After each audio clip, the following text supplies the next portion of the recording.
What's going on, everybody? LK here. Today, I wanted to look at this tweet. What's the fighting game hot take that will have you locked up like this? Shoutouts to 90s and 2000s cartoons for having like the most memeable images. So I'm gonna go through a few of these and just like share my thoughts on some of them. Playing a character because they make you horny is cringe. This one's pretty bad for me. I mean, one, I constantly admit in like when I make videos like ranking all my mains and stuff like that, there are characters I definitely have horny picked before that are also top tier. Honestly, to me that sounds like a dub. And then also too, I usually recommend people, I have like a checklist of how I recommend people characters. And I think around like option 2, no. Wait, option 1 is pick a character that you like. So honestly, my first thing I tell people is like pick a character that you like aesthetically, think is cool, horny pick, whatever you gotta do to get you just started playing. I would give this one like a mild, I think. Fighting games are hard and you suck at them. Actually, when I read it originally, I was like, this is a cool take. But like I thought about it for a second, and then actually to me this is a pretty hot take. Mostly because like I think one thing that fighting game players do is they can't remove their ego from the game, and so one thing they do is make things sound way harder than it is. Like learning a character, for example, is a really good one. So I play Guilty Gear Strive right now, and like yesterday, at the time of this recording, it would be yesterday, I made a quadrant. I used to do this in like old games, so I made a quadrant of like easy to learn, easy to win with, easy to learn, hard to win with, hard to learn, easy to win with, hard to learn, hard to win with. Amount of people who played characters in the easy to learn, easy to win with quadrant that were like, my character is way harder than you think it is to learn. Or like I'd Potemkin in the like easy to learn, hard to win with, and they're like, what do you mean he's hard to learn too? And I'm like, you gotta, like, they gotta get their ego out of it. I think for a lot of people it was either like they didn't watch the video, so they didn't know what I was like quantifying besides like the text on the chart, because I added a bunch of detail to the video. But then also like there's definitely ego in it, right? Like I think Baiken, my main, is like is like just super technical, like surprisingly technical. But if you're talking about how easy it is to learn her, I could teach somebody and get somebody playing games of Baiken pretty quickly, like maybe within like 30 minutes to an hour. When I was learning Baiken, the first like week or two was like super easy. I'm like, yeah, like I just do these things. Over time, you kind of build up the character. If you're talking about mastery or like how hard a character is at competitive level, it's like a totally different discussion. Actually, for Guilty Gear 2, even before Strive came out, like one kind of, no, honestly, it's not kind of a hot take. It's definitely a hot take for Guilty Gear. I think even the older Guilty Gear games are far easier than people give it credit for, and the problem is that the people who are playing them like romanticize how hard the game is, and it can make it harder for people to get into the game. That's one of the reasons I didn't play it originally, like way back in the day. I used to just get really annoyed at that. This honestly is, even though it looks like a cold take, it's kind of like a hot take. It's like the beginning. Do you suck at them? I mean, that you have to look inward. You have to look inward for that one. I'll give this a hot. I actually think it's a hot take. The Guilty Gear series as a whole has some of the worst system mechanics I've ever seen in a fighting game. Strive is probably the best Gear has. By the way, side note, I despise when people call Guilty Gear Gear. I fucking lose it. I'm not gonna lie, I lose it. I don't know why. Despite what some old heads will tell you, and it's still held back by horrendous legacy mechanics. Glad they got rid of weight, now to remove risk. So this one brought this tweet back. This is why I saw the original tweet actually. It's from Masoma, like a top multiplayer player among other games.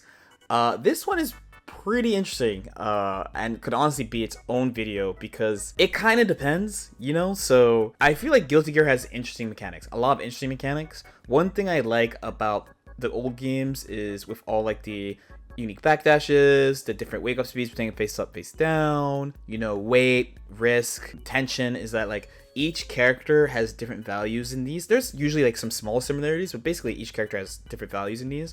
And it really makes it makes the game feel like the characters are unique all the way down to a system level. Where in like Strive, like obviously all the characters are unique and you apply different strategies to different characters. But a lot of the things you do is like, if you take backdash for example, the most standard backdash in the game is 5 frames of invincibility, 20 frames total. So once you have a strategy against that type of backdash, you're covered for like a bunch of characters. Some people are like, well, it just makes it so it takes less time, you know, but I do think it's kind of charming that like if you look at a character like Venom, for example, Venom backdash, Gatlings, how wide he is affects confirms for different characters, his weird hitbox, hurtbox, the rate that he gains tension, the rate that he gains risk.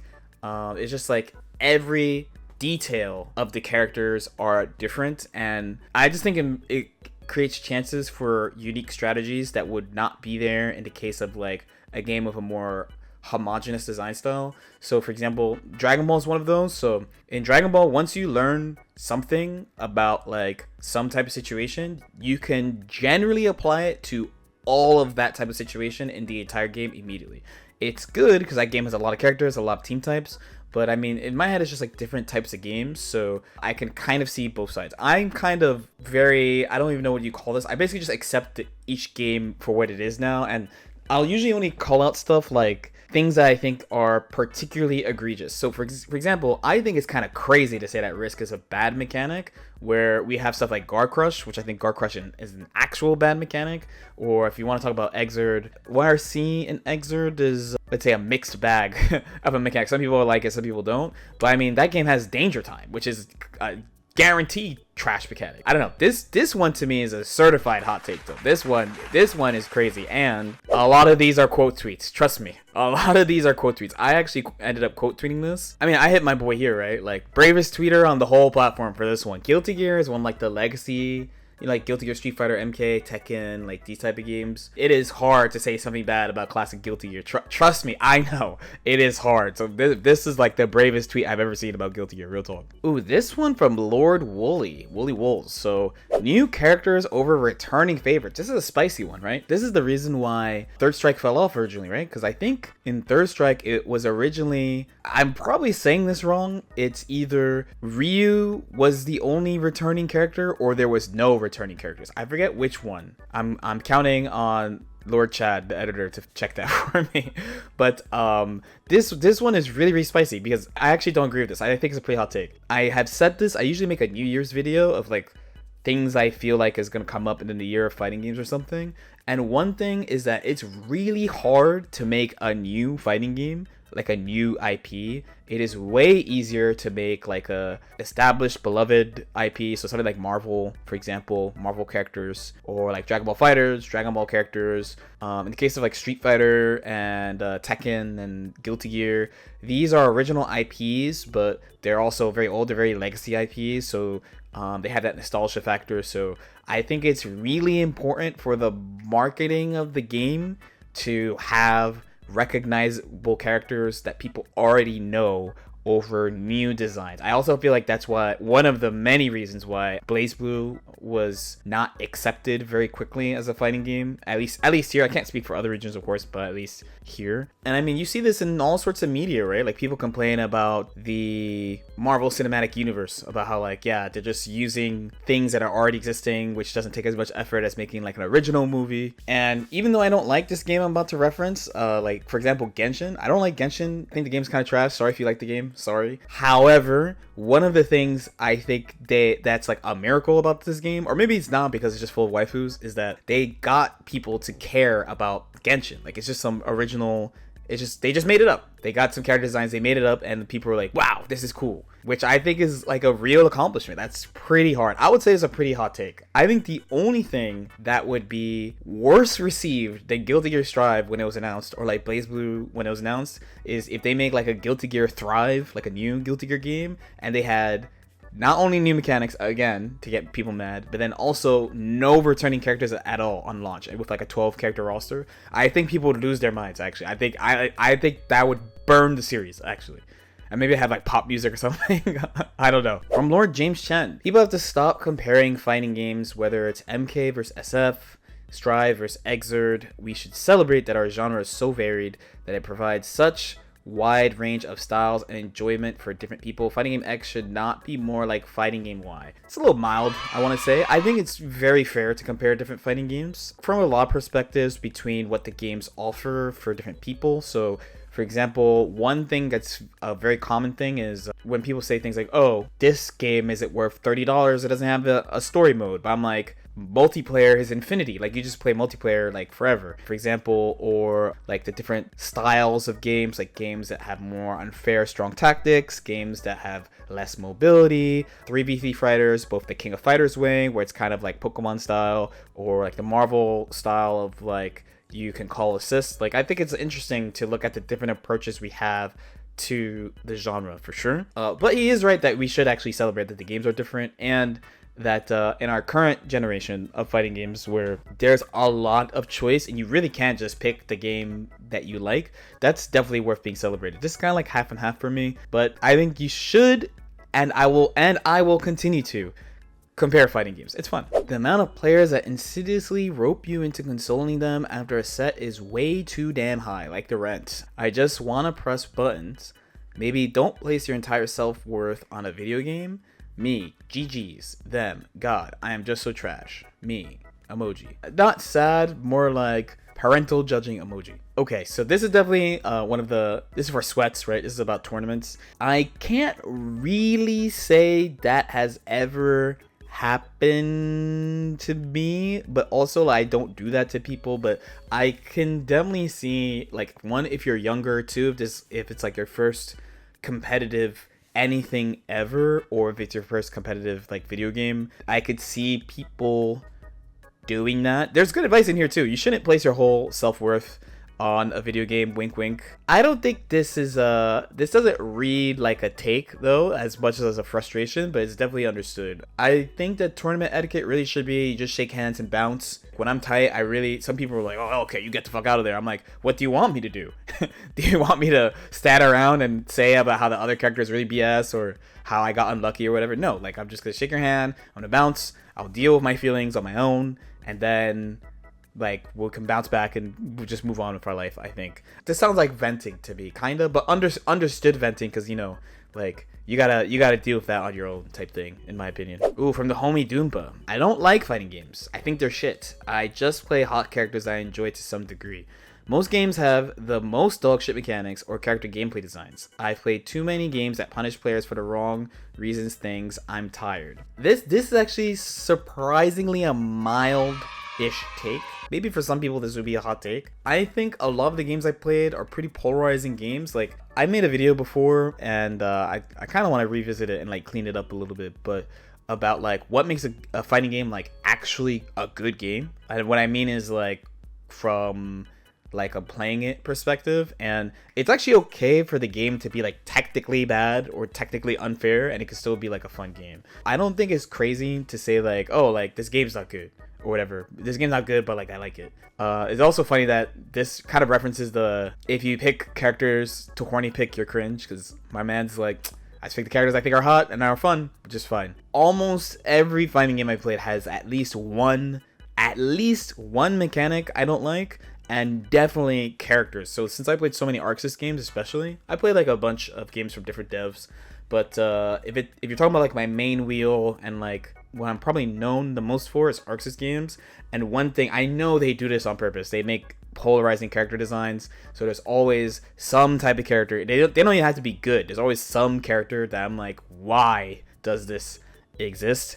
As far as the last one, I played too many games that punish players for the wrong reasons or things. So this is deep. This is actually I went through this real bad in Dragon Ball. Before I was just like, you know what? This is the game. This is the way it is. I need to do what the game tells me to do and pick the characters the game tells me to pick. And then I switched to like Team Gohan GT SSJ. It might sound defeatist, but I think it's actually me being more open-minded to say that, oh, like, I accept the game for what it is, and these are like the mechanics, whether I like these mechanics or not, because Dragon Ball has a lot of mechanics I don't like tag, or like the wake up system. Like, I don't like, just a bunch of things I don't like. There's solutions in the game, and like that's just the game. That's the game that they made, so I need to do things to respond to the game that they made, and like that's it. But at the beginning, you know, that thing of like sometimes you'll hear people be like, I think this game sucks while they're playing it, and people are like, why don't you play this game? Why do you play this game that you don't like? And it's usually the thing that keeps me. So let's take Exerd, right? I probably overall don't like Guilty Gear Exerd that much, but I found Milia in Exerd over basically every patch besides 2.0. So like Sign 1.1, Rev 1, and then Rev 2.1. I find the character to be really fun. More fun than how much I don't like stuff about the game. So that's why I'm able to keep playing. I think a lot of people who play fighting games at like a competitive level have at least a small element of that. Most people that dislike mirror matches just have an ego that hates the reality of having to go against someone else that could be better than them with their own character instead of viewing it as an opportunity to improve. This one is pretty interesting. I actually have my own tweet because I was planning on also talking about this for a different video of like why people don't like mirror matches. I was really surprised to hear how many people dislike playing the mirror match with their character. I generally don't mind mirror matches. My thing always is and this is definitely being like fighting game build or like a fighting game mental bias or block. I always expect someone who plays the same character as me to make the same choices as me. That's the thing that annoys me. I don't dislike the mirror match because of that. It's kind of surprising, but then also it kind of makes sense that some people might not like mirror matches because of just what type of game they're playing, right? So we just talked about from Doompa's post about how polarizing games can be and stuff. So if you pick some meme character, politely, if you pick some meme character, like if you play like HC or Nago, or if you want to go another game like Arakune or like Shadow Labris or something like that, Teddy, item throw characters, and you play the mirror, and you're like, man, I hate this mirror. I'm like, bro, you gotta look inward. Is this a hot take though? I don't think so. I think they're digging a little deep, but I don't think it's a hot take. Jumping is fun and walking is boring. Simple, but depending on who you talk to, maybe a hot take. For a lot of people, movement is the most fun thing about a fighting game. And I feel like this is kind of touching to how some games are just kind of handling this, I guess. Or maybe, you know, right now Street Fighter's new game, people are talking about Rio neutral in Street Fighter while it has mechanics like drive rush and stuff. So it just kind of depends. I think as long as a game has a variety of movement options that cause a bunch of unique interactions, I think I'm pretty cool with it. The way that Yohosi set up the tweet, I think this would definitely get people. People are considerably better at fighting games right now than they have ever been in the FGC's history. Old games aren't harder, they were just less accessible to learn. New games are easier to learn because knowledge is shared, so the baseline skill keeps raising. I think this is definitely a hot take, so there's a lot of angles. Basically, I think right now, people are the best they've ever been at fighting games too. Some old heads will have you not believe this, but I don't agree. Like, info is just everywhere. I mean, dude, you're watching my YouTube channel, right? There's so much stuff here that was really hard to find at one point, or people just did not know. So for example, it's a pretty old video. I don't know if the Persona community uses this video now, but when I was playing Margaret, when I was playing Persona 4 Ultimax, I made a video about like all like just the defense stuff in Persona, but I started from like a basic level to like, you know, like the different types of reversals and knowing what your fastest button is and things about instant block to like the most advanced stuff like how to deal with throws while doing other defensive options at the same time so you can stack your defense against your opponent. So originally that stuff was just not shared at all. Like you couldn't find stuff like that very easily. You had to like be in a community or know somebody. So right now I definitely actually think it is the best time to learn fighting games. Info is everywhere. People share information really quickly now. So the question is, are old games harder than new games? So old games and new games have different points of difficulty. I do think old games get romanticized as being harder than they are. Some old games just have arbitrary hard execution stuff. There's also the thing that in modern games, at least if we're talking about ArcSys games, things on hit are a little bit more streamlined than before. There's a lot more characters in older games. Not counting BlazBlue, of course, but if you talk about Guilty Gear, where you can't combo off all your stuff, so you have to make more choices than normal. When you hit somebody and you can combo off all your stuff, you're just like, well,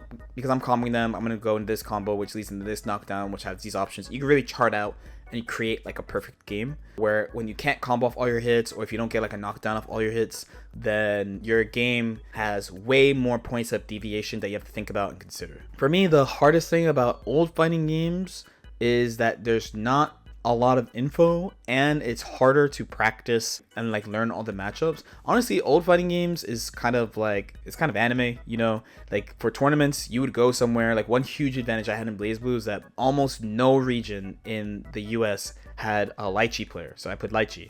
So, and if they did have a Lychee player, they generally were not like super well practiced. There's like someone whose first game was BlazBlue or something, so I'd have a huge advantage over other regions because they just were not familiar with what I was doing. Also, there was way more secret tech before because it was hard to share stuff, so you could come up with something that like no one was ready for, and that was like a big factor. There are still things where people like hide certain techniques for events and stuff like that, but it's much easier to get experience against the entire cast. But I would also be trolling if I didn't say it was easier to get into a new game than an old game. A lot of new games are like really streamlined. Like these devs have a lot of experience of making fighting games. So again, I made a ease of use quadrant chart, and there are a bunch of characters in Guilty Gear Strive, my main game right now, which I do think is a hard game. It's a hard tournament game.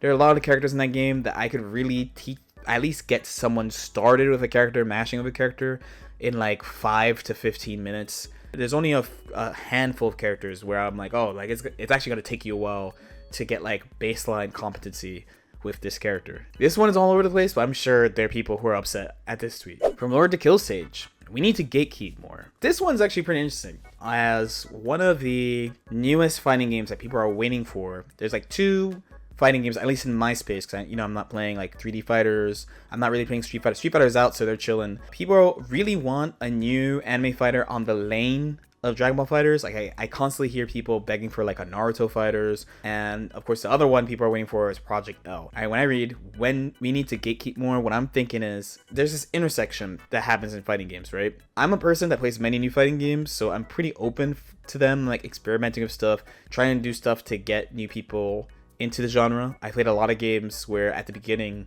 people are like, these games are literally for babies. Why do they make these games easier and alienate the people who play the games? And then, a few years later, people are like, oh my god, this game's the GOAT. When I read this, I'm thinking it's sort of a, how do I put this? There should be a limit on how much easier we make fighting games. I say we, like we're the ones making them. Like fighting game developers make fighting games.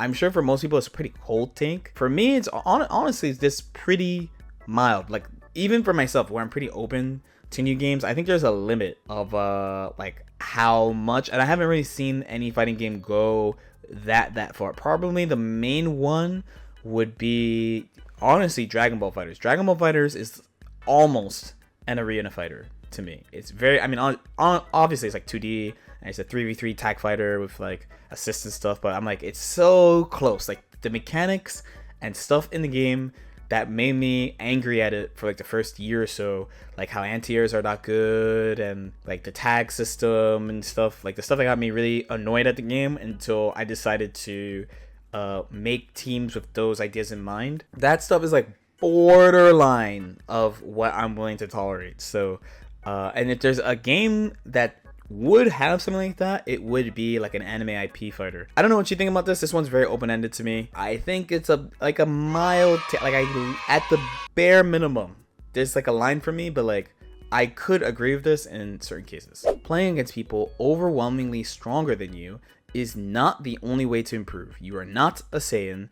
I had to learn this the hard way, and it caused me overwhelming amounts of stress and self-doubt. I am now learning to pace myself better. This is facts. You really have to learn how you learn, and I think it's just kind of like, for lack of a better word, sexy to do that. Like that, honestly, when I get into a new game, one thing I do to like improve quickly is play people who are way better than me. From my perspective, it just shows me immediately where I'm fucking up, like how many things I'm letting cook, how like things I have to look out for, things I have to prepare for, stuff like that. But for other people, it might not be the best way. And even then, I don't just do that. I actually am the type of player that really likes playing people of all skill levels. So like when I'm starting, I'll take the one extreme of someone who's like way better than me, and then like if someone asks and they're like new, I'll play them too. And usually the people who are new, they'll be like, I don't want to waste your time with games. You're not wasting my time with games. You're never, if you're new-ish,